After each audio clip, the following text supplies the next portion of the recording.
A nossa aula é sobre o pacto da redenção, porque nós já vimos todo o processo da queda do homem e a condição em que o homem se encontra. Na última aula, nós vimos sobre o instrumento da penalidade.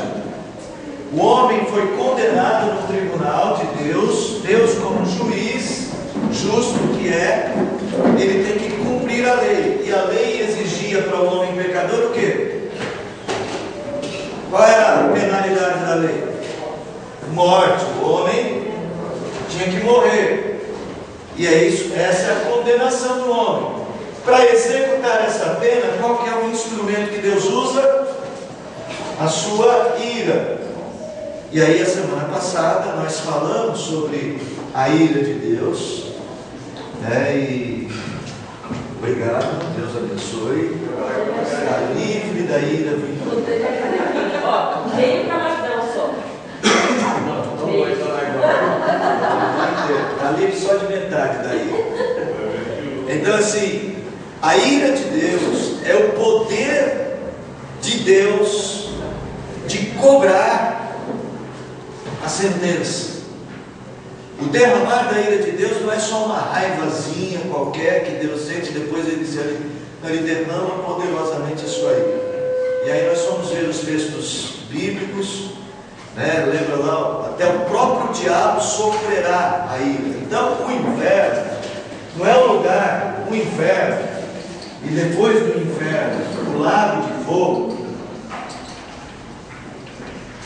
não é um lugar dominado pelo diabo. Pelo contrário, o próprio diabo será lançado e será, pelos séculos dos séculos, atormentado. E além do diabo e dos seus anjos seguidores, né, os demônios, estarão lá também todos os que não creram em Cristo, os ímpios, como a Bíblia chama, aqueles que não creram em Cristo. E aí ali Jesus, né, vai colocando aquelas descrições, o fogo está sempre consumindo, não se apaga, o verme corrói, não acaba de corroer. Lógico que essa é uma linguagem figurada, não quer dizer que o inferno, a gente, por causa de Dante, né, da renascentista Dante, nós assumimos aquela ideia de que o inferno é o diabo com um caldeirão fervendo, espetando os homens lá no inferno. E a gente tem essa ideia, talvez até por causa do texto bíblico, de que o inferno é a ideia de queimar. Mas o queimar do inferno é muito mais na alma que no físico. E lembra, toda dor da alma, ela tem consequências físicas. Já tiveram aquela angústia que te deu dor de cabeça, dores no corpo? Então o sofrimento do inferno é o derramar da ira de Deus constante e não dando tempo para sua mente e sua alma se sentirem em paz. O inferno não é um lugar bom. Mais depois o Alex. Embora a Bíblia não relate, né, pastor? Mas houve um milagre, a multiplicação. Sabe o que é a minha fé? Até se transformou um pouquinho de baixo como que é. A Bíblia não relata, não sei se o senhor tem alguma coisa para nos falar a respeito, mas o sofrimento vai ser constante, como o senhor estava falando. Constante. E não vai haver, acredito eu, nenhuma. Que todos sofrerão da mesma forma. Por exemplo, que o diabo. Não. Haverá mais rigor para uns que para outros. Então, vamos ver o texto bíblico, né? Vamos ver se a gente encontra. Peraí. Não tem pecadinho, pecador. A nossa teologia era baseada nas escrituras. Vamos lá. Abre aí Mateus 11. Vamos ao texto. Mateus 11. Eu quis fazer essa pergunta exatamente pelo fato de que o diabo, ele que é o provocador, afirmar, na verdade, ele deu o pontapé inicial. Ele se rebelou contra Deus e ele que fez com que ele foi o instrumento do pecado chegar ao pecado. Mateus 11. Ai das cidades impenitentes. Aqui está falando lá das cidades de Corazim e Betsaida. certo? Que eram cidades por onde Jesus passou, cidades que tiveram um encontro pessoal com Jesus. E ele compara com outras cidades de outros povos, Tiro e Sidom. E diz assim, olha, verso 21, ai de ti, Corazim, ai de ti, Betsaida, porque se em Tiro e em Sidom se tivessem operado os milagres que em vós se fizeram, há muito que elas teriam arrependido com pano de saco e cinza. Contudo eu vos digo, no dia do juízo haverá menos rigor para Tiro e Sidom do que para vós outras. Mais para frente, verso 24, digo-vos, porém, que menos rigor haverá no dia do juízo para com a terra de Sodoma que para com Tiro. Veja, nós temos que entender como vai ser isso na prática. Como é que vai ser? Não tem, mas que haverá. Como há galardões, nós estamos em realidades paralelas. Novo céu, nova terra. Inferno, lago de fogo. Bênçãos eternas, maldição eterna. Galardões que mostram serviço e galardões negativos que mostram condenação. Rigor também. Como há um estado de graça, no céu, galardões que são as recompensas da entrega dos crentes, e isso gera um nível de ligação no céu mais intenso. Lembra que eu não sei se eu já falei na sala, mas a minha ideia de galardão não é coroa mais bonita, casa mais bonita, é serviço. Quanto maior o nosso galardão, mais nós trabalharemos no céu, porque a glória do céu é o serviço de adoração, o serviço de entrega ao Senhor. Da mesma forma, no ambiente paralelo da condenação, mais rigor para Betsaida e Corazim, mais rigor para o Brasil que para a Coreia do Norte, onde há mais manifestação da graça. O pecado contra Cristo exige mais. Quem muito foi dado, muito será cobrado. Se você é um crente, nasceu em família crente, conhece as verdades do Evangelho, você deve sentir, né? Nasceu em família crente, tem bom testemunho dos seus pais em casa. Eu já estou um pouco liberada. E você não se prostra diante do Salvador, pelos testemunhos que você recebeu, você se encaixa aqui, haverá maior rigor para você. Gente, eu não estou inventando, tá? Muito claro, haverá mais rigor para Corazim que para... Não existe pecadinho e pecadão para condenação.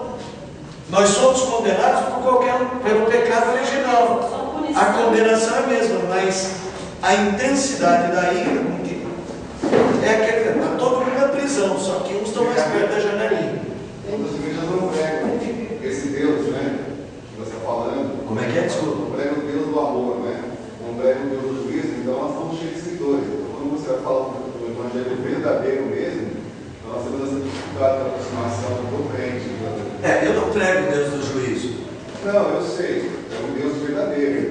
Eu tenho que expor também o Deus do juízo, mas o amor de Deus, ele se revela justamente pela seriedade desta condenação.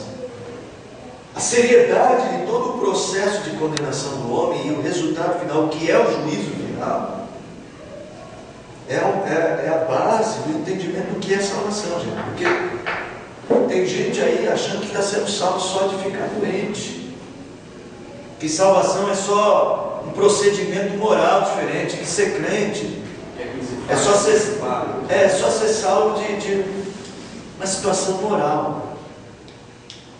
Não, nós estamos debaixo do juízo de Deus. Abra aí Efésios, capítulo de número 2, versos 1 e 2. Tudo bom, irmão? Parabéns, hein? Eu não pude ir lá na festa, tá? Eu sei que você deu uma festança lá, né? Não deu para eu ir, tinha uma reunião. Guardou o bolo para mim?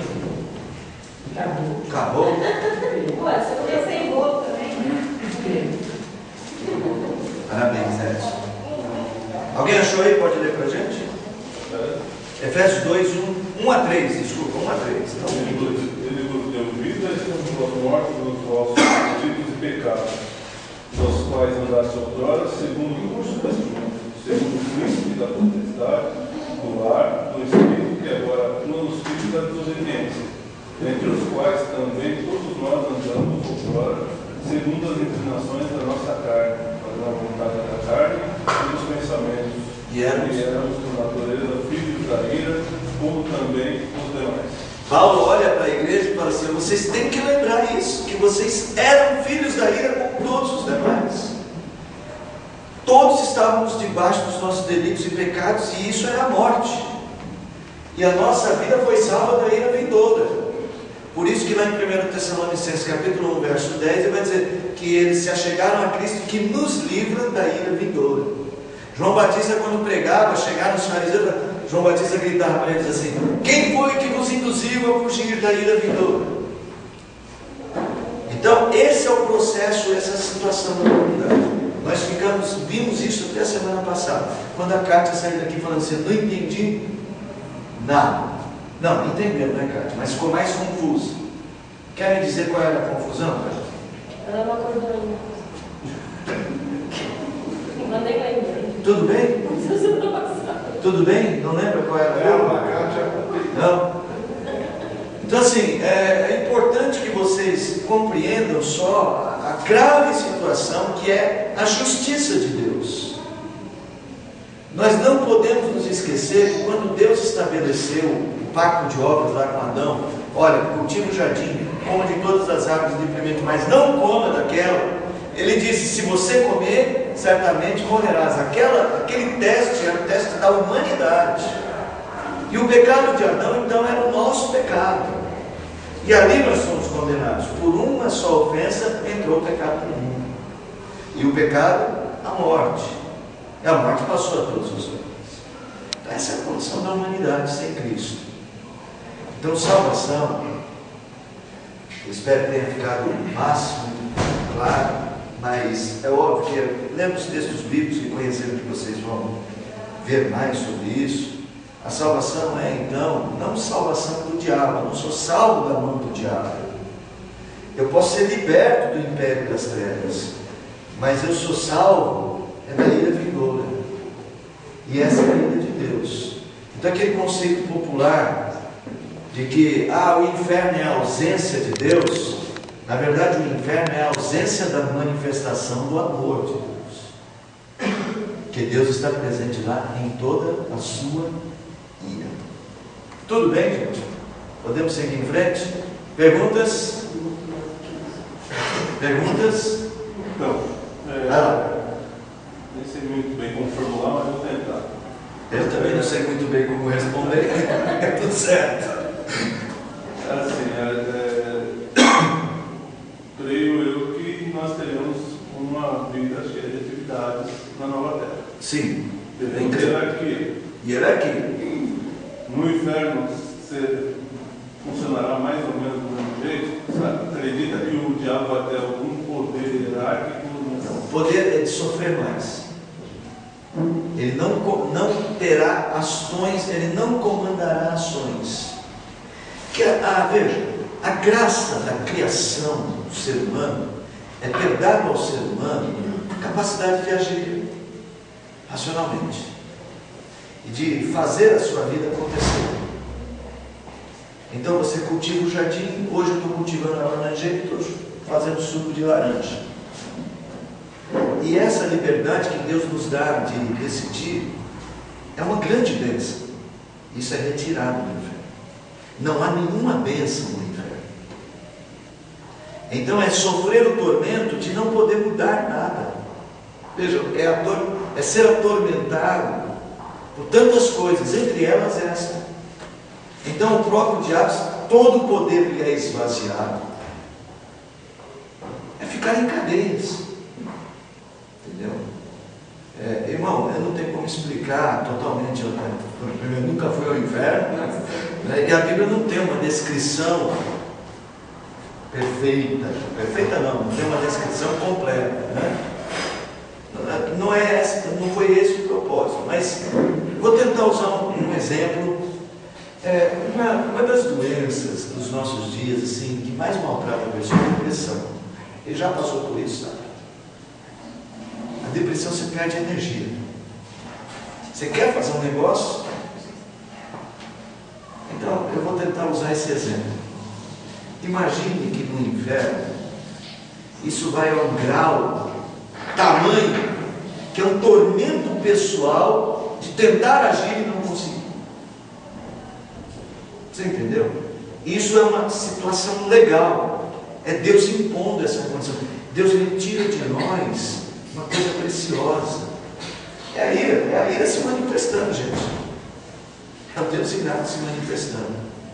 Você vai ver, por exemplo, que a manifestação da ira, veja, o cálice da ira já é derramado às vezes aos poucos. Aparece de vez em quando a ira de Deus contra os homens. E os homens não têm o que fazer. Como Sodoma e Gomorra. Fogo veio e consumiu as cidades. Deus criou o inferno, ele vai controlar esse inferno.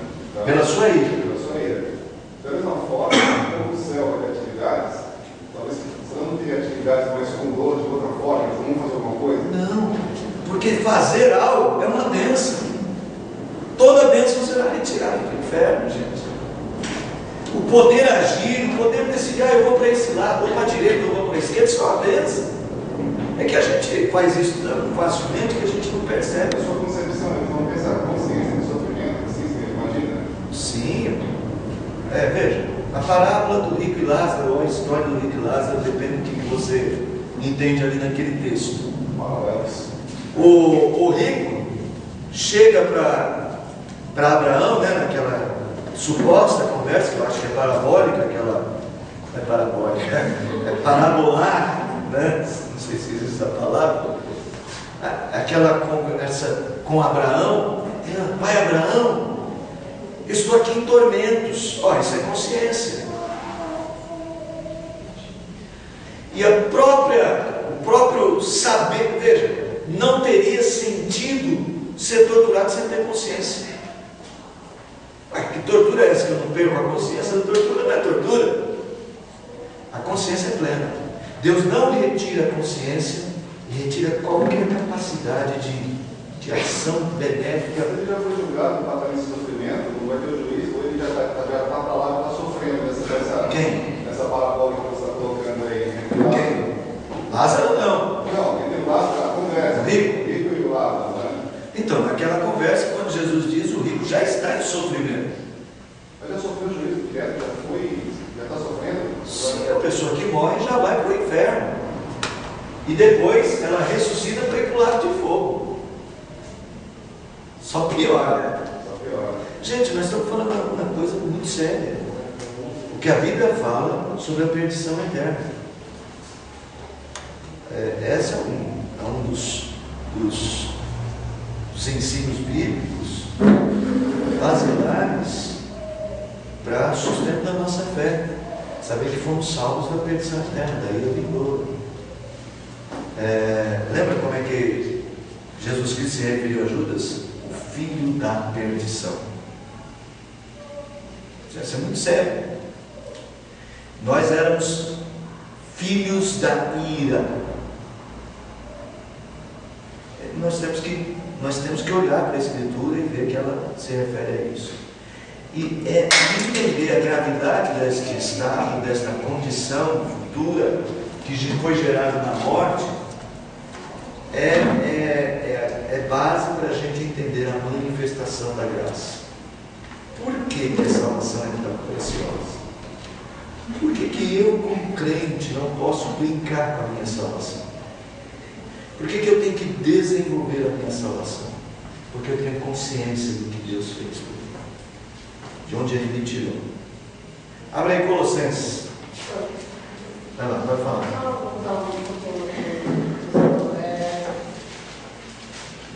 Então, filhos de crentes, né? Nascidos em Deus serão comprados mais do que. Caso estejam em condenação. Eu nasci numa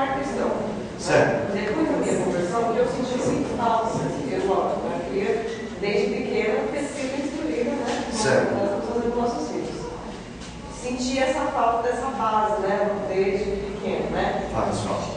Mas me converti com, acho que 20 anos. Mas eu acho que foi o testemunho do Ricardo, pastor Ricardo Agreste, se não me engano, Ricardo Agreste. Ele nasceu no lar cristão, acho que os pais eram crentes, o pastor, o pai, né? Não sei se o pai era pastor, mas no lar cristão. Ele falou que só se converteu com 18 anos.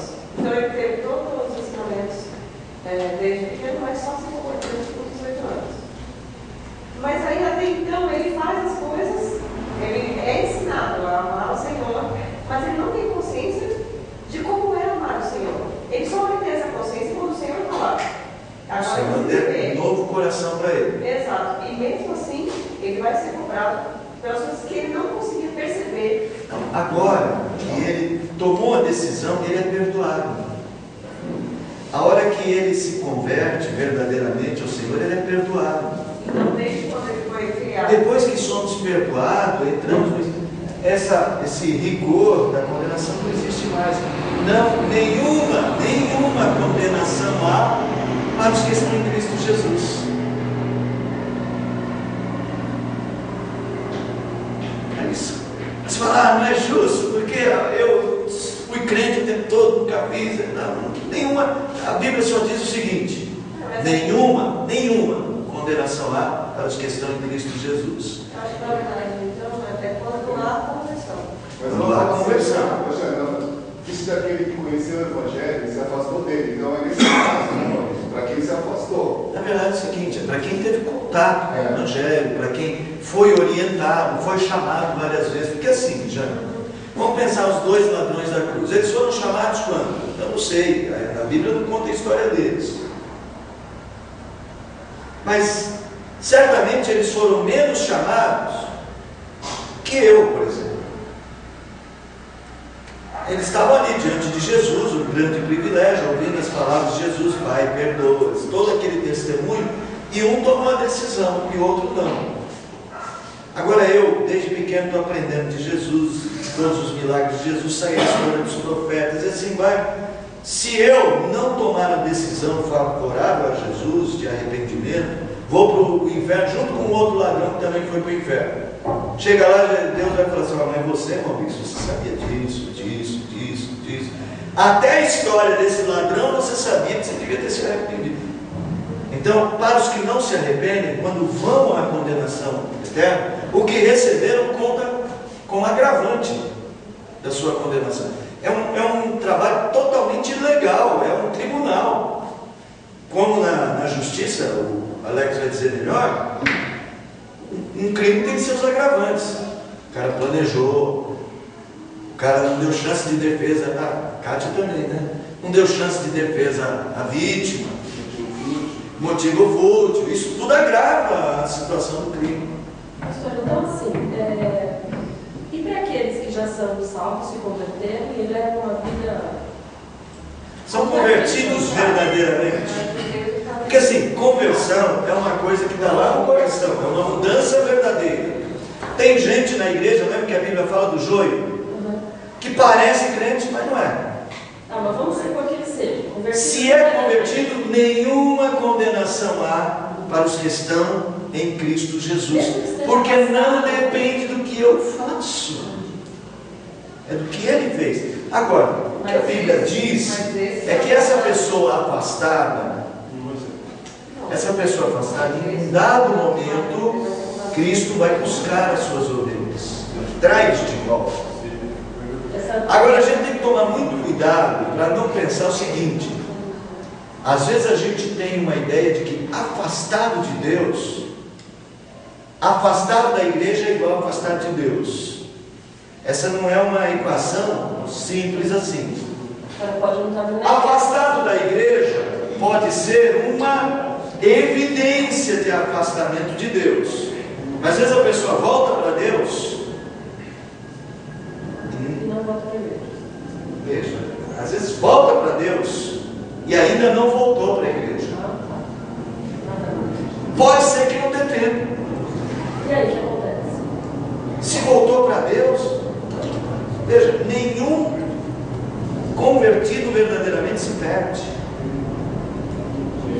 faz pneu, você é pirata. Porque assim, gente, é muito importante a igreja, mas a igreja não salva.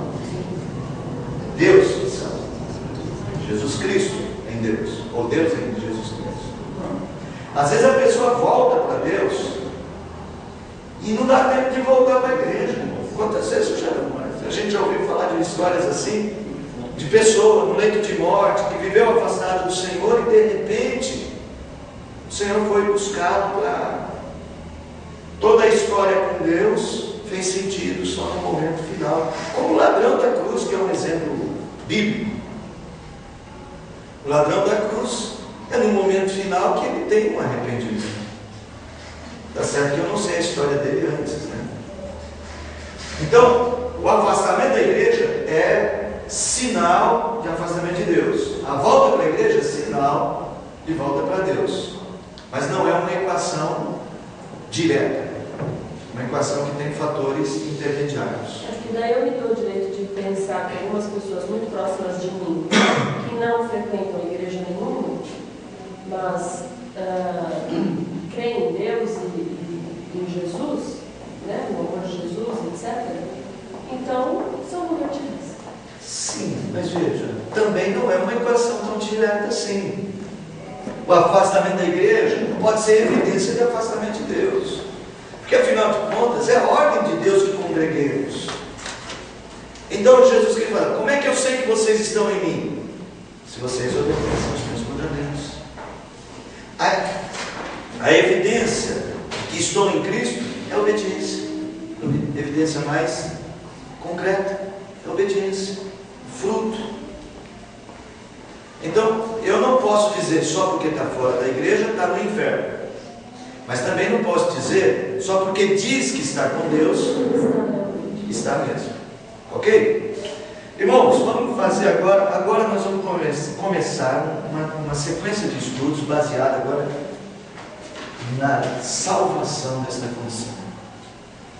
Então agora a gente vai ver soteriologia propriamente dita, doutrina da salvação propriamente dita. Colossenses 1, 13 a 14. Alguém lê para a gente? Oséias, quer lugar ali para mim? Dá um galardãozinho lá no céu sempre. Faz favor. Pode. Ele nos libertou do inferno das trevas e nos transportou para o reino do Filho do seu amor, no qual temos a remissão dos pecados. Então perceba uma coisa. Esta ação, ela está concentrada em Deus. Ele fez isso. Veja, se eu condenar, eu ser humano, condenar, não busco a Deus porque estou em rebeldia com Ele, porque além de eu ter o pecado original, tem a natureza pecaminosa. Como é que eu vou me salvar agora da ira de Deus? Como é que eu vou me livrar da ira de Deus? Quem nos... Quem nos libertará? Como é que diz o Chapolin Colorado? Quem vê? Não, aí já é. Quem poderá nos ajudar? Quem poderá nos ajudar? Nós não temos saída. Nós estamos condenados. Esse é o nosso estado. Só que Deus, Ele ama. E então, por amor, Ele decide fazer algo. Veja, a salvação então é um processo que tem Deus como origem. Ele nos libertou do império das trevas, Ele nos transportou para o reino do Filho do seu amor. Nesse Filho, alguma coisa tem que ser feita, porque isso aqui é a lei, é juízo. Deus é justo, tem que fazer alguma coisa. Para poder te tirar dessa situação, Ele tem que te remir, pagar o preço, resgatar, pagar o resgate. Ele tem que satisfazer a lei, no sentido de que Ele tem que dar uma satisfação à lei. A lei não pode ficar no vazio. A pena não pode ficar no vazio. Alguém tem que satisfazer a exigência da lei. Então, em Cristo, nós somos remidos. Esses 2 versículos resumem toda a obra da salvação, que é a obra que nós vamos começar a estudar. Primeira coisa, hoje nós vamos ficar com o que a gente chama de pacto da redenção. Como que a redenção começou a se operar, como que a redenção começou a acontecer. Ela não acontece só lá na cruz. Como que a redenção começou a ser desenhada. Então abra a sua Bíblia aí em Efésios capítulo 1, alguém lê os versos 4 e 5. Efésios capítulo 1, versos 4 e 5. Nós estamos pegando assim uma parte de um grande parágrafo, mas é a parte só que interessa para nós hoje. Quer achar? Pode ler. Assim como nos escolheu antes da fundação do mundo para sermos santos e reconhecidos perante Ele, e em amor nos predestinou para Ele, para a adoração, ser filhos por meio de Cristo, seguindo o beneplácito da sua vontade. Esse pacto da redenção ocorre na eternidade, antes da fundação do mundo, antes do pecado, portanto, antes do pecado de Adão. Deus sendo onisciente, Deus sendo eterno, Ele não está sujeito ao tempo. Tudo bem, gente? Aqui está o tempo. Quem foi que criou o tempo? Quem criou o tempo?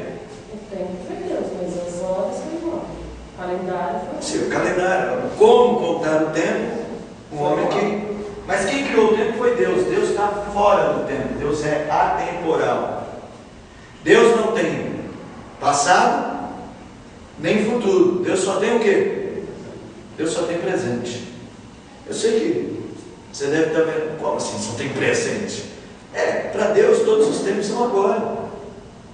Ele existe, sempre existiu, e Ele criou o tempo para as criaturas, para todas elas, inclusive os anjos. Que é um anjo, tá? Parece uma maravilha. Parece uma maravilha. É um anjinho. É um anjinho. Você vê que ser anjo é bom, né, Mário? Semana passada já foi no correio. Como assim? Eu perdi essa? Perdeu. É o coelhinho da Páscoa era o diabo semana passada. Escuta só, todas as criaturas, tudo que foi criado dentro do tempo. Só um ser existe fora do tempo, é Deus. Deus existe na eternidade. E foi na eternidade que Ele fez o pacto. Então Adão não precisava ter pecado para Deus ter conhecimento do pecado de Adão. Então o amor de Deus, Ele é eterno não só porque Ele não vai acabar, mas porque o amor de Deus pelos pecadores sempre existiu. Então o texto está dizendo assim, que Ele nos escolheu nele antes da fundação do mundo, para sermos irrepreensíveis, santos, e em amor nos predestinou. Tudo isso aconteceu antes da fundação do mundo. Outro texto, vai. Efésios, capítulo 3, verso 9 a 11. Outra pessoa lê para a gente. Gente, vocês podem perguntar, tá bom? Às vezes eu penso que vocês estão acompanhando e não estão. Eu tenho muito mais interesse que vocês acompanhem do que em terminar a minha aula toda.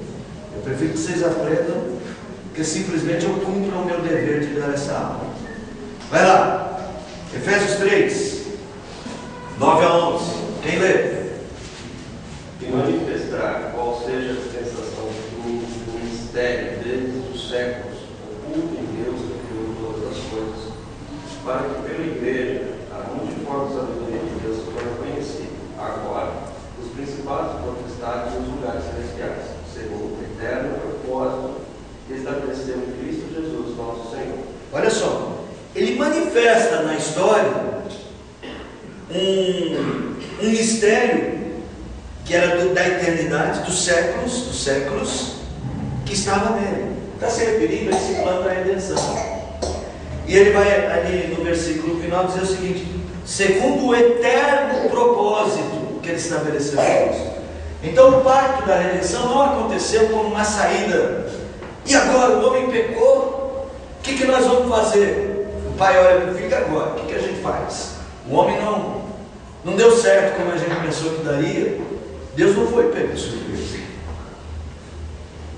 O que me leva, nós mais tarde vamos falar disso, a ter certeza de que existe um propósito em tudo. Até nessa queda. Outro texto, 2 Timóteo, capítulo 1, verso 9.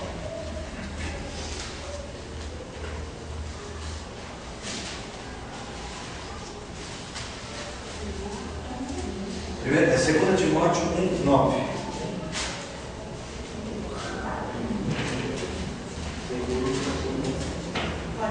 Pode.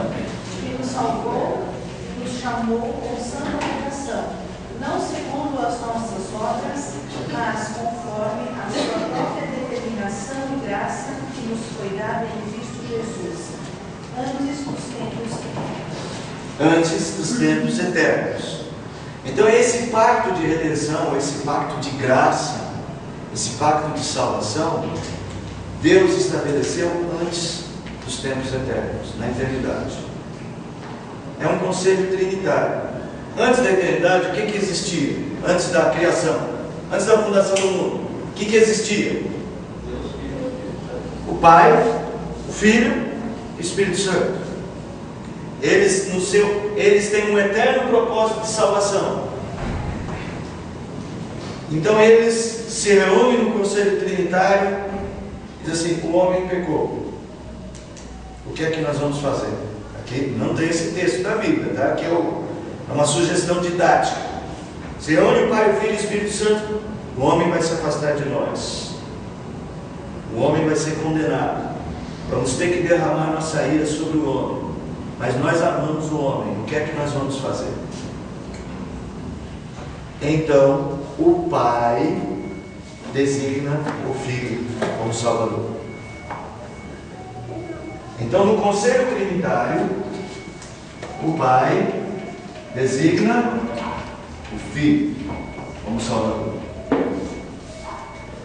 O Filho é designado o Salvador dos homens. O conselho eterno da Trindade, no que diz respeito à obra da redenção, designou o Filho, a segunda pessoa da Trindade, como suficiente redentor. Também estabeleceu como ele iria fazer essa redenção. Então todo o processo da vida de Jesus era uma decisão eterna. Jesus já veio a esse mundo com a decisão eterna do que iria acontecer. Veja, a cruz da nossa redenção, ela não aconteceu assim, como uma história sem controle. De repente pegaram Cristo desprevenido e prenderam. Não, o Filho veio para este fim. Pastor, é claro que eu quero discutir a soberania de Deus. Ainda bem que você não quer.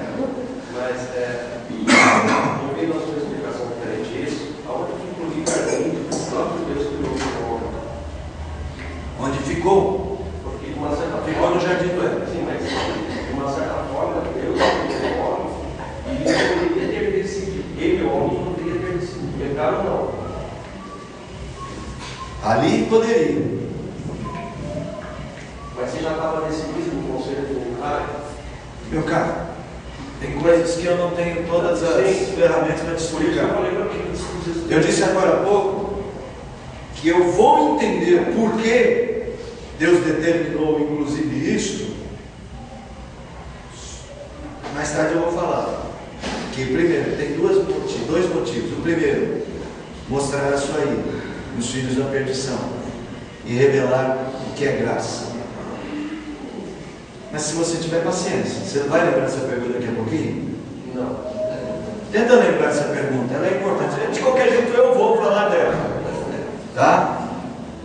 Então, só para não te deixar totalmente sem uma explicação, você só sabe o que é graça, você só conhece o atributo da graça, o maravilhoso atributo da graça, porque Deus te salvou. Porque se você fosse Adão, não tivesse comido e tudo tivesse bem, aparentemente Deus só estaria dando o que é justo. Era como se Deus devesse para nós uma vida boa, porque nós fizemos o que era certo. E é justamente porque nós pecamos que a graça se ressalta. Por isso que a Bíblia diz assim: onde foi abundante o pecado, superabundou a graça. O pecado veio para exaltar a graça. E lá na frente eu vou falar um pouco sobre isso. Ok? A própria morte de Jesus, ela ocorre na história, mas ela foi considerada pela Trindade lá na eternidade já. Há um texto bíblico interessante sobre isso, Apocalipse 13, 8.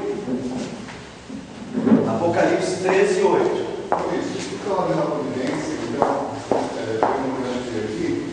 Então, Deus já tinha determinado lá na frente que ele ia dar para Adão a condição de livre-arbítrio para ele agir contra a sua própria natureza. Então, estava só dentro do propósito, não tinha que mudar nada. Está tudo dentro do propósito, é um decreto eterno, mas é um conselho trinitário que ocorreu na eternidade. O problema não é a gente fazer a pergunta por que foi assim. A pergunta que eu acho que nós devemos agora, já que foi assim, seria fazer, para que foi assim? E aí a minha resposta é para exaltar a própria graça, mas também para mostrar o poder da ira.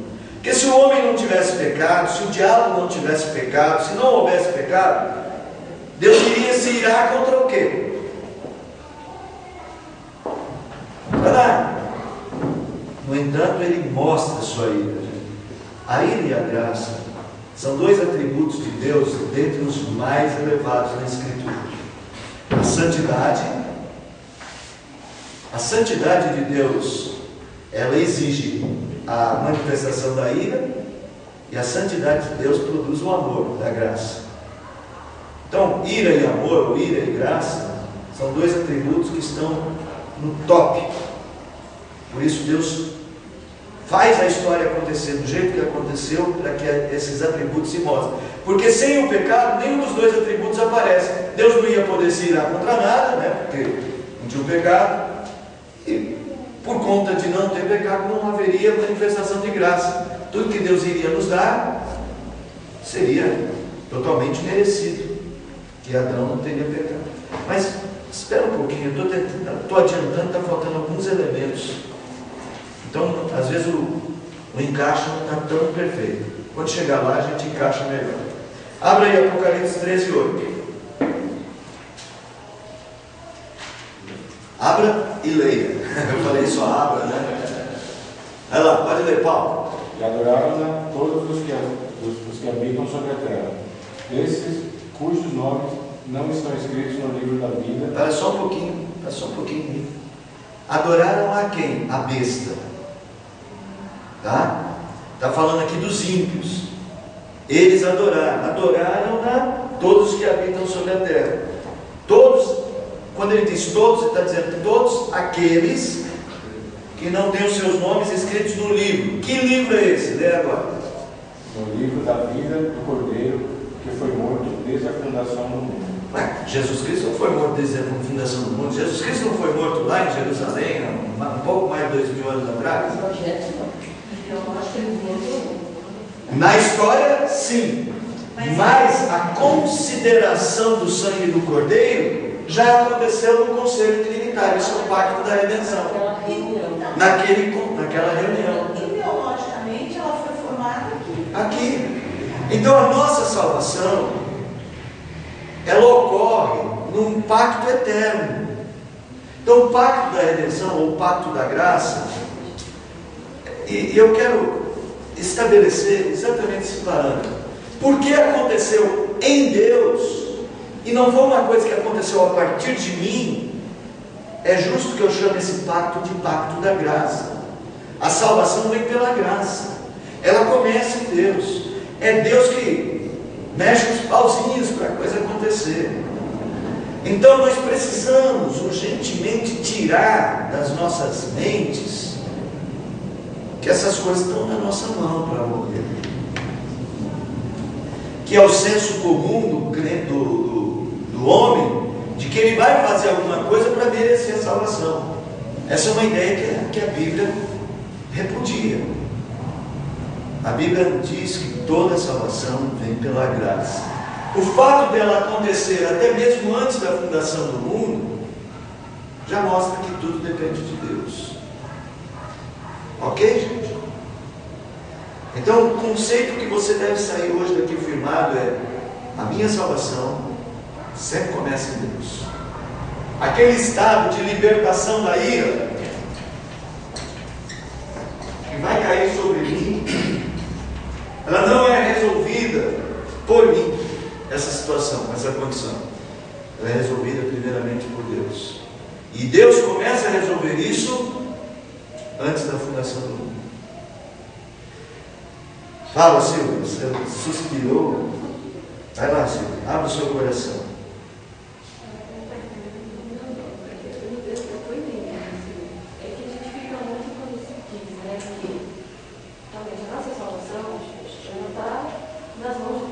Está nas mãos de Deus. Não existe outra. Para mim não depende de absolutamente nada. Né? Então, às vezes, eu fico sempre com aquela sensação de.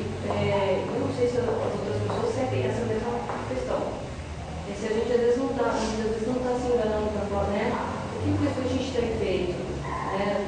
Da nossa própria. Se eu realmente estou convicta da minha salvação mesmo, se eu não estou me enganando dentro da igreja, eu vivo aqui e de repente.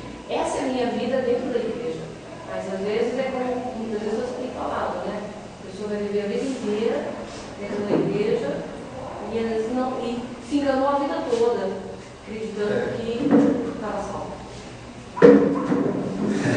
Pode acontecer isso, mas deixa eu estou usando a cadeira para descansar a perna. Mas assim, Deus quer que você creia nele, não em você. Pode acontecer isso da pessoa viver a vida inteira e não ser salvação. Pode. Então, porque tem gente que está na igreja crendo em si mesmo. Nós precisamos desenvolver um tipo de fé que esteja em Deus. Como é que eu sei que eu sou um salvo? Bom, há algumas maneiras. Os frutos. Qual é o principal fruto? O amor.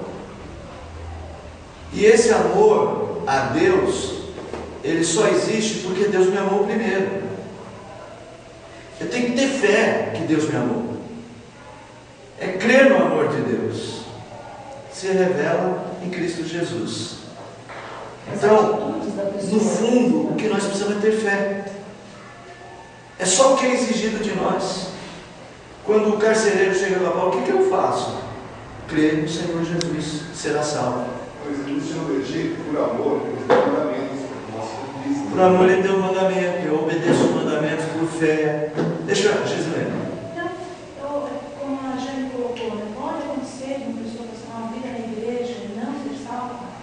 Eu imagino que no fundo, a pessoa tem consciência de que ela não gente. Como ela tem uma vida desregrada, ela pode até passar a imagem que ela tem aquela vida cristã exemplar, mas no fundo, a consciência dela acusa que veja, nós também estamos.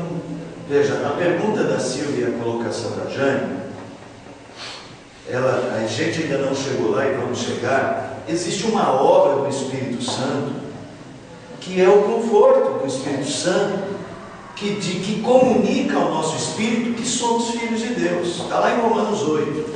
Só para vocês não ficarem temerosos. Romanos 8. São os hipócritas.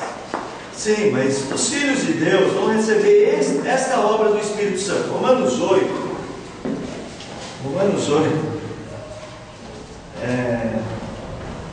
Verso de número 16.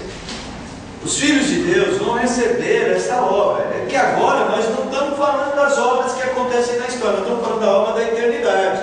Nós estamos por partes. Eu sei que a gente quer saber coisas lá da frente, mas estamos construindo. Só para vocês lerem. Show? Romanos 8, 16. Acho que é isso. O próprio Espírito testifica com o nosso Espírito que somos filhos de Deus. Também Deus não deixa a gente assim, vocês ficam aí temendo se vão sair ou não. Deus vai mostrando, gente. Deus não vai deixar a gente assim tão desamparado. Viu, Silvio? Eu acho impossível uma pessoa que não seja convertida de verdade passar uma vida inteira na igreja. Passa. Os fariseus, gente, os fariseus achavam que eram salvos e Jesus Cristo falou assim, raça de víboras. Eles tinham certeza absoluta. Eles tinham certeza absoluta. O próprio Cristo testificou que no dia ele dirá: apartai-vos de mim, eu não os conheço. Não os conheço. Vós que praticais em que ano fizemos isso, tentando problema aqui. Eu acho que isso é mais comum para aqueles que Então assim, mas não fiquem preocupados. Ou fiquem um pouquinho só. Gente, não fiquem preocupados, ou fiquem um pouquinho só. O Espírito de Deus vai amadurecer a sua fé. Coisas vão acontecer. Só que a gente não está tratando delas agora, a gente vai tratar da obra do Espírito. Então, aí voltando naquela parte que Deus já tinha feito um plano para tudo, quando então teve lá, que ele fez lá todo o jardim, e aí teve o fruto proibido, isso já era todo um planejamento dele. Todo planejamento. Talvez essa parte aqui, não entre então na questão. Aconteceu tudo isso, então quem vai a ele sabe que realmente é o filho dele. Porque se ele fizesse tudo perfeito, não tivesse nada disso, ele não saberia quem realmente quer buscar ele. Deus determinou tudo antes da fundação do mundo. O texto de Efésios vai dizer assim: Ele nos escolheu. Então é mais do que ele ficou vendo. Agora vamos ver quem é que vem. Não, a Bíblia diz que Ele escolheu quem serão seus filhos. Mais para frente. Estou prometendo tudo lá para frente, né? Tem que cumprir todas essas promessas. Então, dentro desse texto aqui agora, como é que a gente faz, por exemplo, para conversar com uma pessoa que é convicto de que não existe a predestinação?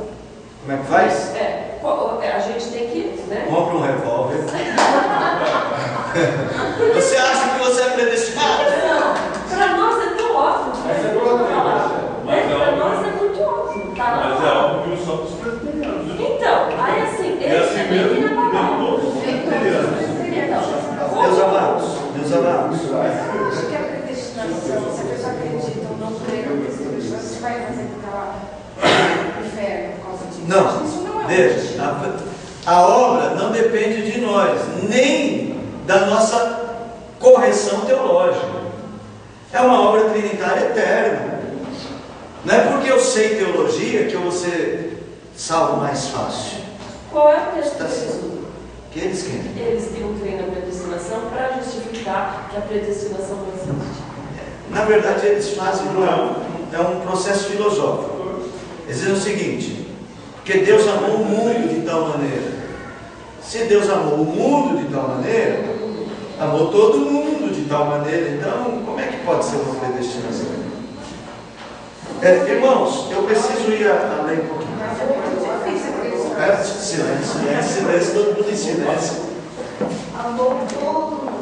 Mas algumas pessoas foram criadas, mas para cumprir o plano na vida de todos e vão para o inferno. Sim, verdade. Vasos de honra e vasos de desonra. Exatamente. Da mesma forma. Mas o Exatamente. em 3,16, o que está mais latente aí com relação a depender de nós, assim, amor de tal maneira que Deus é filho unigênito, aí se vem a parte do Arminio. Para todo aquele que nele crê. Então, depende de eu crer. Só que aí tem que ler o restante do texto e diz assim: aquele que crê já está salvo, e aquele que não crê já está condenado. Mas, gente, eu sei, vocês querem corrida de 100 metros, aqui é maratona. Nós vamos chegar lá. É que o assunto é empolgante. É empolgante, eu sei. Por isso vocês não podem faltar, tá? Irmãos, há uma coisa, já deu o primeiro sinal. Esse é um conselho trinitário. As três pessoas da Trindade estarão envolvidas na obra da redenção. Hoje nós vamos encerrar com aquela pessoa que é fundamental na obra. Todas as três são fundamentais, mas ela vai exercer o papel central da obra da redenção, que é a pessoa do Filho. O Filho, lá na eternidade, é designado Salvador. Designação do Filho como o Redentor, o Salvador. Então, só para ter uma ideia, João 17, 1 e 2. João 17, 1 e 2. O que que o Pai, o que o Conselho Trinitário vai fazer? O Pai vai enviar o Filho para ser esse Salvador. Vai lá, quem achou aí pode ler. Quando Jesus falara essas coisas, levantou os olhos ao céu e disse: Pai, é chegada a hora. Glorifica teu Filho, para que o Filho te glorifique a ti. Assim como lhe conferiste autoridade sobre toda a carne, a fim de que ele conceda a vida eterna a todos os que lhe deste. Então o Pai concedeu autoridade ao Filho e mandou o Filho para realizar uma obra. Que ele vai dizer assim, acho que no versículo de número 3, eu cumpri toda a obra que me confiaste. Não está escrito? Vê se é no 3. Esse mesmo texto. 4. É o 4. Eu te glorifiquei na terra, consumando a obra que me confiaste para fazer. Então o Pai, ele designa o Filho, o Conselho da Trindade. Falei agora, o que a gente vai fazer com o homem que se afastou de nós e está condenado? Aí o Pai designa o Filho, você vai ser salvador deles, você vai conceder salvação para eles. Então a nossa salvação está vitalmente ligada à pessoa do Filho. O que é exigido do Filho? O que o Pai exige do Filho para que ele faça essa obra? Porque o Pai é o juiz. Um juiz que tem que satisfazer a lei. O que ele exige? O Pai exige do Filho a primeira coisa, ele tem que ser nosso fiador. Tem que pagar a nossa fiança. Hebreus, capítulo 7, verso 20 a 22. A designação eterna do Filho como nosso Salvador o estabeleceu como nosso eterno fiador.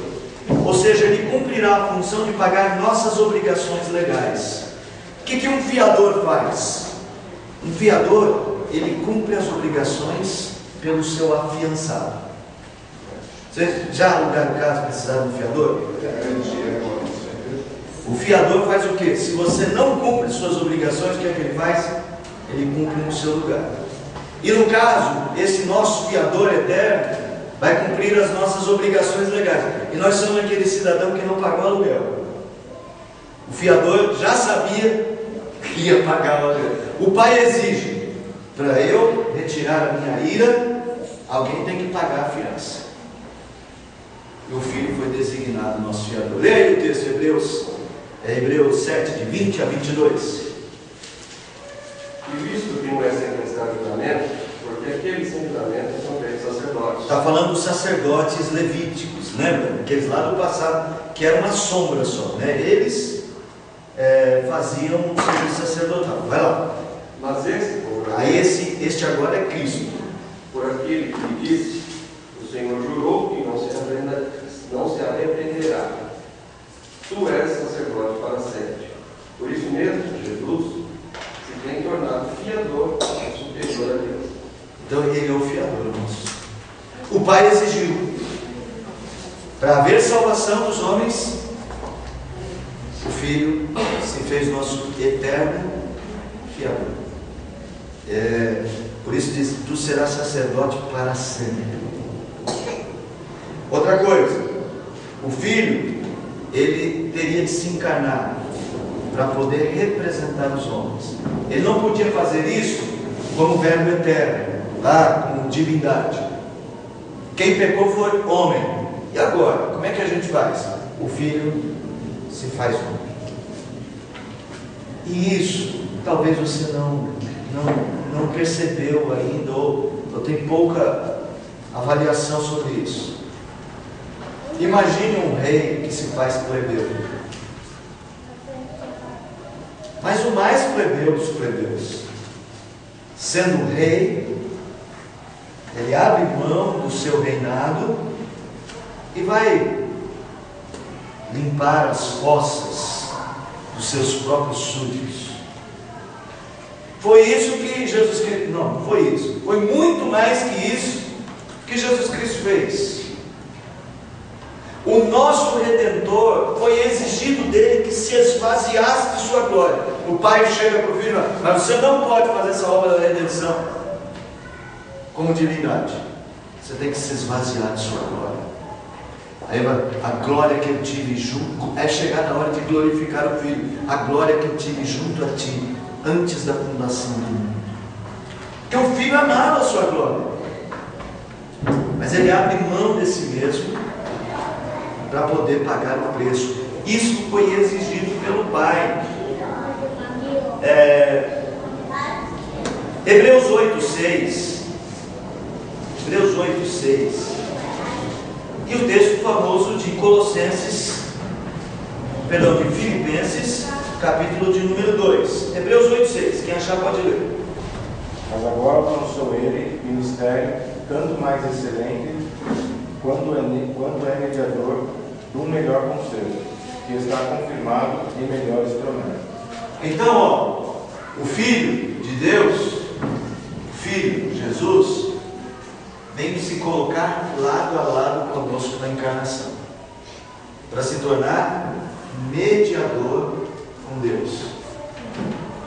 Ele vai ser o segundo Adão. Os textos, Romanos 5:12, 1 Coríntios 15:22. Depois vocês deem uma olhada. Esses textos estão lá no blog, quem quiser consultar. Ele, Jesus, vai se tornar o nosso mediador. Por isso, nós devemos ter consciência de que não é possível ter outro mediador entre Deus e os homens. Com todo respeito aos católicos, essa doutrina de que Maria pode fazer essa mediação, ela não tem sentido lógico bíblico, porque para ser mediador, tinha que ser a divindade tornando-se, a não ser que vocês vão me dizer que Maria também existia eternamente, era a quarta pessoa da Trindade, né? Vai lá. Desculpa a nossa, né? A maneira que nós enxergamos Jesus não poderia ser Adão enxergando no jardim do Éden. Ele só adorava o Pai. Só adorava o Pai. Ele não conhecia Jesus. Ele não conhecia Jesus. Mas a Trindade se revelava a Adão. É uma outra alma, né? Mas havia o que a gente chama de manifestação de Deus, a gente chama isso de teofania. Adão se encontrava com Deus na viração do dia. Tanto é que quando Adão pecou, ele percebeu Deus se aproximando. Como é que ele percebeu Deus se aproximando? Então aqui alguns estudos falam sobre teofanias, e que quem se aproximava de Adão seria a segunda pessoa da Trindade. Mas ele não tinha consciência. Não, essa teologia é desenvolvida ao longo da história. Eu não posso dizer se Adão tinha essa percepção. Eu não tenho elemento para dizer nem sim nem não. Eu acredito que Adão teve a percepção de Cristo quando ele caiu e Deus falou que a mulher viria. Sim, mas aí ele não vai ter a mesma percepção que nós. Não tem cruz, ainda não tem um monte de coisa que vai ser revelada. A revelação é progressiva. Ela tem tudo em germe, ou germe não é germe, né? Tudo na semente, e ela vai se desenvolvendo. Essa teologia completa do Cristo com a cruz, Adão não tinha. Nós é que temos. Mas tudo estava lá, desde a fundação do mundo. Tá? Nós temos um texto para ler, vai, de Filipenses, fala. Curiosidade, se Deus deu a Adão livre-arbítrio, eu acho que ele não deu livre-arbítrio para Jesus Cristo, porque no momento de Jesus Cristo ele falou para ninguém que se possível afasta de mim esse cálice, porque ele não desejava morrer, né? Não desejava, mas ele tinha livre-arbítrio. Ele tinha. Jesus tinha livre-arbítrio. Só que ele usou do livre-arbítrio para obedecer. Contudo, seja feita a sua vontade. Irmãos, esse pacto é uma proposta de amor eterno exigente. O amor é eterno, mas o Pai exige dos filhos. Eu já disse para vocês, exigiu que o Filho seja nosso representante, que se esvazie de sua glória. Filipenses capítulo 2, versos 7 a 8. Olha, deixa eu pôr aqui a frase que eu coloquei no bloco. A exigência do Pai foi que o Filho assumisse a natureza humana, nascendo de mulher, se esvaziasse de sua glória, adentrando a temporalidade da vida humana com suas fraquezas e limitações. Ele é eterno, o tempo não contava para ele, mas ele entra no tempo, ele passa a ter anos de vida, E ele está limitado pelas fraquezas humanas. Tem fome, tem sede, dorme, dor. O rei se tornou plebeu, o mais plebeu dos plebeus, por amor e para cumprir as exigências do pacto eterno de salvação. Filipenses 2, 7 a 8. Antes, assim mesmo se esvaziou, assumindo a forma de servo, tornando-se em semelhança de homens, e reconhecido em figura humana, a si mesmo se humilhou, tornando-se obediente até a morte e morte de cruz. Então ele abriu mão, se humilhou, tornou-se obediente até a morte e morte de cruz.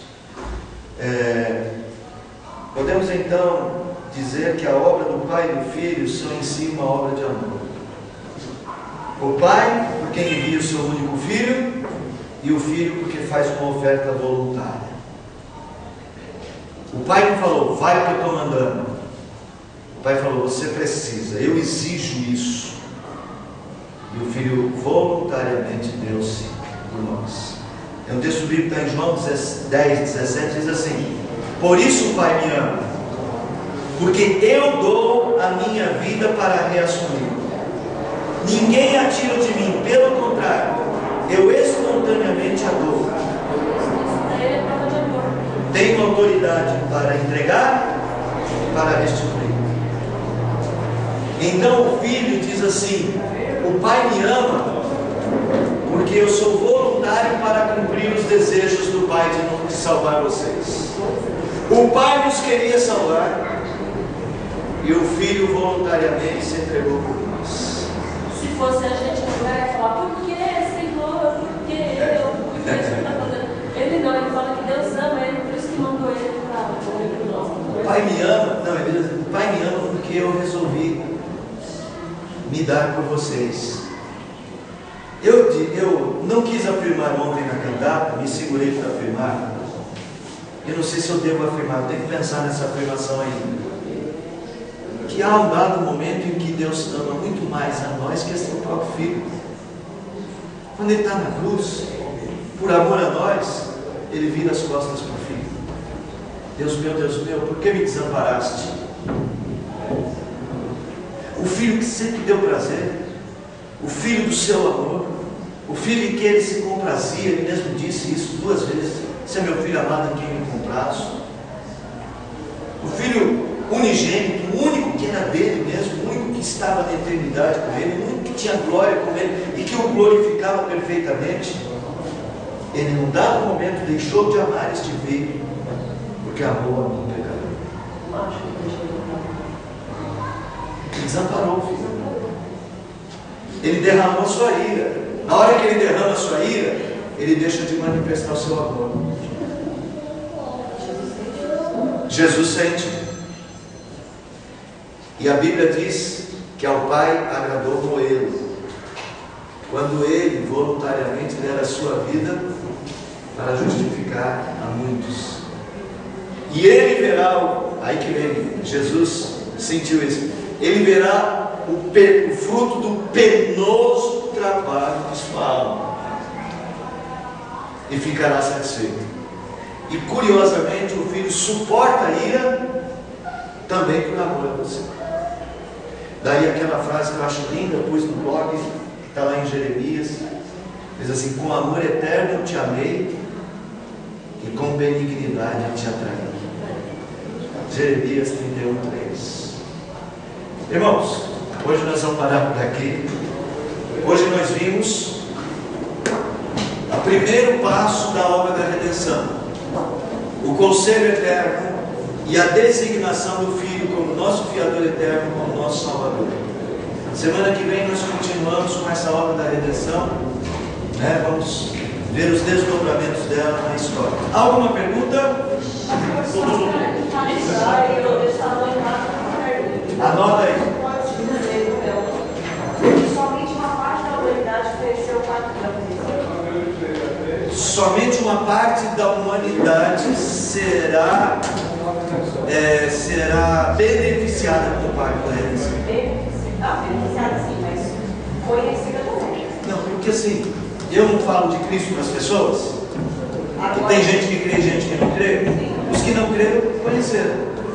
só que não creram. Mas os nossos amigos, não, os nossos irmãos na fé lá atrás, né? O fato da eleição é Eles conheceram, mas não tão completamente quanto nós. Por isso que nós somos mais privilegiados que eles. Mas por isso que nós somos mais cobrados que eles.